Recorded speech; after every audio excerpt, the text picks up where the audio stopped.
निश्चय ये हूँ बीजेपी गोटे खुशीर दिन एवं स्मरणीय दिन। भारतीय जनता पार्टी दिल्ली प्रदेश करने गोटे लंबा संघर्ष यात्रा करथिला। मत लगुच जे पाखापाखि 40 वर्ष 45 वर्ष दिल्ली रे प्रदेश करने प्रदेश स्टेटस ताको दर्जा मिलू राज्य पाया मिलू इतने संघर्ष करथिला एवं सफल भी होता एवं बीजेपी को मध्य लोक भोट दे प्रथम राज्य गठन पर सरकार को आनी एवं जो स्वप्न बीजेपी मन रे थिला जे दिल्ली को केवल गढ़ा दरकार दिल्ली केमती हवा दरकार जो दिल्ली गढ़वार जो स्वप्न थिला निश्चित भाव में ये जो सरकार आछि ताको पूरा करिवो एवं दिल्ली विकासमुखी हम एवं समस्तंकर इच्छा आग्रह जो गणतांत्रिक अधिकार राजनीतिक व्यवस्था एवं दुर्नीति मुक्त दिल्ली भारतीय जनता पार्टी अधिकांश राज्य जो शासन करुच्ची जो विकास रास्ता देखी दिल्ली मध्य से रास्ता जीव एवं दिल्ली भारत राजधानी एवं सेटिकार जो भाव में अवहेलित अवस्था एवं जो भाव में विकास सब निम्नगामी अवस्था थिला तार परिवर्तन हम तार गोटे परिष्कार ऐतिहासिक विजय होती भारतीय जनता पार्टी। आज दिल्लीवासी को जो मैंने ओडिशार बासिंदा परमानेंटली दिल्ली रोचंती एवं जो मैंने पूरा देश सारा लोक दिल्ली रोचंती एटा हूँ गोटे भारतवर्षर द्वितीय निर्वाचन कारण एमती राज्य नहीं जो दिल्ली लोक रोना तेणु ये विजय हूँ आम पार्लियामेंट निर्वाचन पर गोटे सर्वभारतीय निर्वाचन कहले अत्युक्ति हम ना दिल्ली एवं ये विजय निश्चित भाव में समस्त को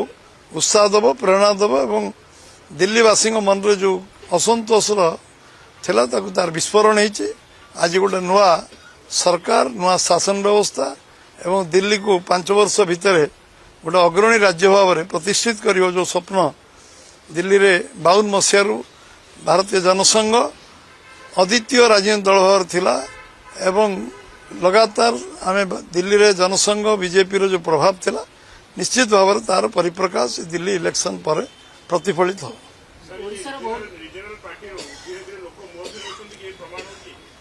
तो ये तो गत 99 निर्वाचन रे अधिकांश आंचलिक दल पाखापाखि लोप पाई मुह बुलाई लोक एवं 2004 रे जो हाथगणती आंचलिक दल अच्छा कारण आंचलिक दल उपर लोक आस्था विश्वास कम अच्छे कारण से खोला मन रे गोटे गणतांत्रिक व्यवस्था रहा दल रे शासन रे लोकों ऊपर राजनीतिक व्यवस्था रहा यहाँ से बहुत कम विश्वास करती अधिकांश दल तेणु विपर्जय हो लोक कांग्रेस तो समाप्ति आड़ को जाऊँगी कांग्रेस समाप्ति आड़ जाऊँगी कांग्रेस दुई थर विरोधी दल नेता हवा दिल्ली रे वंचित है पार्लियामेंट एवं कांग्रेस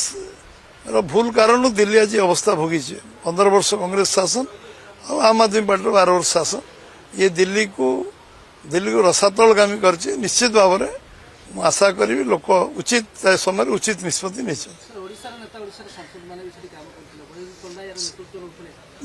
बैजयंत को तो धन्यवाद देवी यशस्वी प्रधानमंत्री नेतृत्व में एवं आस्था विश्वास रखी जमती भोट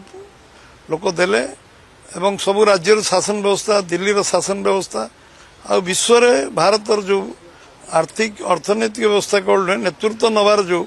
आज चर्चा अच्छी सारा विश्व में दिल्ली लोक ताकू परीक्षा निरीक्षा कले यशस्वी प्रधानमंत्री नरेंद्र मोदी प्रति आस्था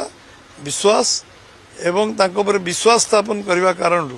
आउ धन्यवाद देवी बैजयंत को जे राष्ट्रीय उपसभापति भाव में लंबा समय दिल्ली रे प्रभारी भाव थे एवं निर्वाचन परिचालना दायित्व रे एथर तांको पुणी दायित्व दिया निर्वाचन परिचालना दायित्व सुचारू रूप कर निश्चित भाव में आम ओडिशार गर्व गौरव जे से समस्त को एकजुट कर पारे सबू सांसद विभिन्न आमर वर्गर नेता मान नहीं कम लगे पारे सारा देशर नेतृत्व को आणिकी सेठी आलोचना चर्चा कर निश्चित भाव में धन्यवाद भी दिया।